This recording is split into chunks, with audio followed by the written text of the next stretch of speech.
ஹிந்தியில் தீபா மேத்தா, அபர்ணா சென், மலையாளத்தில் அஞ்சலி மேனன் என பல பெண் இயக்குனர்கள் மகத்தான சாதனைகளை படைத்துக் கொண்டிருக்கும் போது, தமிழ்நாட்டில் பெண் இயக்குனர்கள் குழந்தைகளுக்கான கதையும், காமெடி கதையும், குடும்ப கதையும் இயக்கிக் கொண்டிருந்தார்கள்.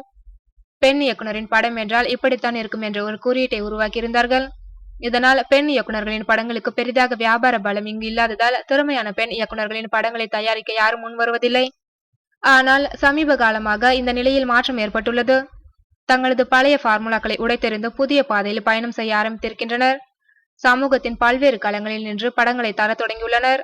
சில ஆண்டுகளுக்கு முன்பே சாரதா ராமநாதன் தஞ்சை பகுதியில் வாழ்ந்த தேவதாசியின் கதையை சிருங்காரம் என்ற பீரியட் படமாக இயக்கினார். தேசிய விருதையும் இந்த படம் பெற்றது.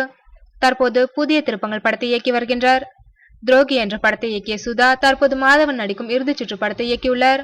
இது இளம் குத்துச்சண்டை வீராங்கனையை பற்றிய படமாகும். ரஜினியின் மகள் ஐஸ்வர்யா 3 படத்தை இயக்கினார். இளம் கணவன் மனைவிக்கு இடையே உள்ள உளவியல் ரீதியான பிரச்சனைகளை கையாண்டார். அடுத்து வைராஜாவை திரைப்படத்தை இயக்கினார். வெப்பம் படத்தை தந்த அஞ்சனா தற்போது ஹிந்தி மற்றும் தமிழில் படம் இயக்கிக் கொண்டிருக்கின்றார். பூவரசன் பிபி படத்தில் கிராமத்தில் உள்ள சிறுவர்களின் உளவியல் ரீதியான பிரச்சனைகளை சொன்னார் ஹலிதா சமீம். ஒரு பெண்ணின் மன அழுத்தத்தின் வெளிப்பாடுகளை ஆரோகணம் படமாக பதிவு செய்திருந்தார் லட்சுமி ராமகிருஷ்ணன். பிறகு நெருங்கி வா முத்தமிடாத படத்தை இயக்கினார். தற்போது அம்மணி படத்தை இயக்கி வருகின்றார். மாலை நேரத்து மயக்கம் படத்தில் பொருந்தாத திருமணத்தால் எழுகின்ற பாலியல் ரீதியான பிரச்சனைகளை கையாண்டிருந்தார் கீதாஞ்சலி செல்வராகவன். அமீரிடம் சினிமா கற்றுள்ள சந்திரா கல்லன் படத்திற்காக மேற்கு தொடர்ச்சி மலைக்காட்டுக்குள் முகாமிட்டுள்ளார். குடும்பம், காமெடி, சென்டிமெண்ட் என்ற வளையங்களை உடைத்துக்கொண்டு பல்வேறு கதை களங்களை கையாளுகின்றனர் இன்றைய பெண் இயக்குனர்கள்.